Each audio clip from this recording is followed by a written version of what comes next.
Hello dear students, good evening. कैसे हैं बेटा? NCERT physics class 11 chapter number 4 motion in a plane का question number 4.23 यानी question number 23 का सोल्यूशन है। ये क्वेश्चन बेटा ट्रू एंड फॉल्स पर बेस्ड है। For any arbitrary motion in space which of the following relations are true. मतलब एक पार्टिकल का आर्बिट्रेरी मोशन हो रहा है, यानी इधर उधर कहीं पे स्पेस में जा रहा है जिसकी पोजीशन डिफाइंड नहीं है, डेफिनेट नहीं है, तो उसके लिए बताइए इनमें से कौन सा स्टेटमेंट ट्रू है। फर्स्ट आइएगा, फर्स्ट स्टेटमेंट देखिएगा, एवरेज वेलोसिटी, ये सब एरोज है बेटा, वेक्टर में लिया गया है। Average velocity equal to velocity at initial time t1 plus velocity at the final time t2 का हाफ। ऐसा कोई बेटा फॉर्मूला नहीं है, आपको ध्यान होगा। एवरेज वेलोसिटी इक्वल टू होता है displacement upon time, displacement upon time interval. Displacement को आप लिख सकते हैं final position vector minus initial position vector upon final time minus initial time. ये ट्रू फॉर्मूला है। तो जो इक्वेशन इस पे ट्रू बैठे वही करेक्ट है। आप देखिएगा ये एवरेज वेलोसिटी का फार्मूला इस तरह से दिया है, ये बिल्कुल इस तरह से नहीं है, तो ये फर्स्ट इक्वेशन इज फॉल्स। तो आंसर में आओगे फर्स्ट यानी ए इज फॉल्स, ये गलत। सेकेंड आइएगा बी में देखिएगा एवरेज वेलोसिटी, अगेन देखिएगा एवरेज वेलोसिटी है RT2, मतलब हुआ this is position at time t2, this is position at time t1 upon t2 minus t1, बिल्कुल ऐसे दे रखा है।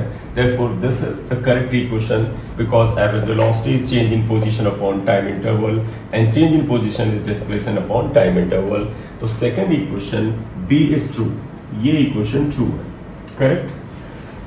थर्ड आइएगा C, आप देखिएगा इक्वेशन में वेलोसिटी, यानी एक तरह से ये इंस्टेंटेनियस वेलोसिटी ले रहे हैं, ये इक्वल टू देखो आया किसी इंस्टेंट t पर velocity equal to velocity at zero time यानी इनिशियल वेलोसिटी प्लस at। ऐसी इक्वेशन जो है वो 2D 1D 3D में ठीक हो सकती है, कब? जब एक्सेलरेशन कांस्टेंट हो। लेकिन यहां पर जब कोई पार्टिकल इधर उधर मोशन कर रहा होगा और उसका एक्सेलरेशन वेरी कर रहा होगा, तो जब ये वेरी करेगा बिकॉज आर्बिट्रेरी मोशन है, इफ एक्सेलरेशन इज वेरिंग, तब फिर ये काम नहीं करेगा, क्योंकि इस तरह की जो इक्वेशन है मैं इसके सपोर्ट में लिख दूं see equation v equal to u plus at। इस टाइप की इक्वेशन जब वेक्टर फॉर्म में या 2D में या 3D में हम लिखते हैं तो इस जगह पर एक्सेलरेशन मस्ट बी कांस्टेंट, ये कांस्टेंट होना चाहिए।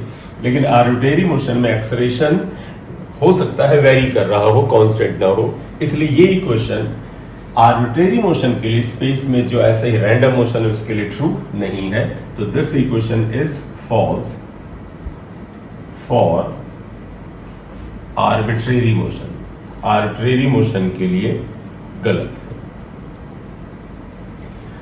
नेक्स्ट आते हैं डी ऑप्शन। डी देखिएगा क्या है, R equal to R at time t equal to 0, V यानी initial velocity at zero time plus half at square. ऐसी इक्वेशन हम लोग यूज करते हैं, S equal to S nought plus ut plus half at square, हम use करते हैं। गौर से देखो तो ये इक्वेशन यही है, ये पोजीशन की जगह R से डिनोट किया है, इनिशियल पोजीशन की जगह R एट जीरो यानी जीरो टाइम पर, इनिशियल वेलोसिटी को वेलोसिटी एट जीरो टाइम यानी इनिशियल वेलोसिटी, और एक्सेलरेशन की जगह एक्सेलरेशन यूज किया है। लेकिन ये भी इक्वेशन तभी सही है true if A is constant. A अगर कांस्टेंट है तभी तक ट्रू है। लेकिन आर्बिट्रेरी मोशन में एक्सेलरेशन जो हो सकता है वो वेरी कर सकता है, इसलिए ये इक्वेशन भी फॉल्स है, it is also false. ABCD में से A was false, B is true, C is false, ये भी false आ रही है, D is also false, ये इक्वेशन फॉल्स हो गई। अब लास्ट आ जाइएगा E इक्वेशन पर। ये देखिएगा average acceleration equal to velocity at time t2 minus velocity at time t1 upon t2 minus t1। I hope आपको ध्यान होगा कि एवरेज एक्सेलरेशन का फॉर्मूला क्या होता है। जरा देखिएगा, इसके सपोर्ट में मैं यहां समझा रहा हूं। We know that average acceleration equal to change in velocity upon time interval. Change in velocity is v2 minus v1 upon t2 minus t1.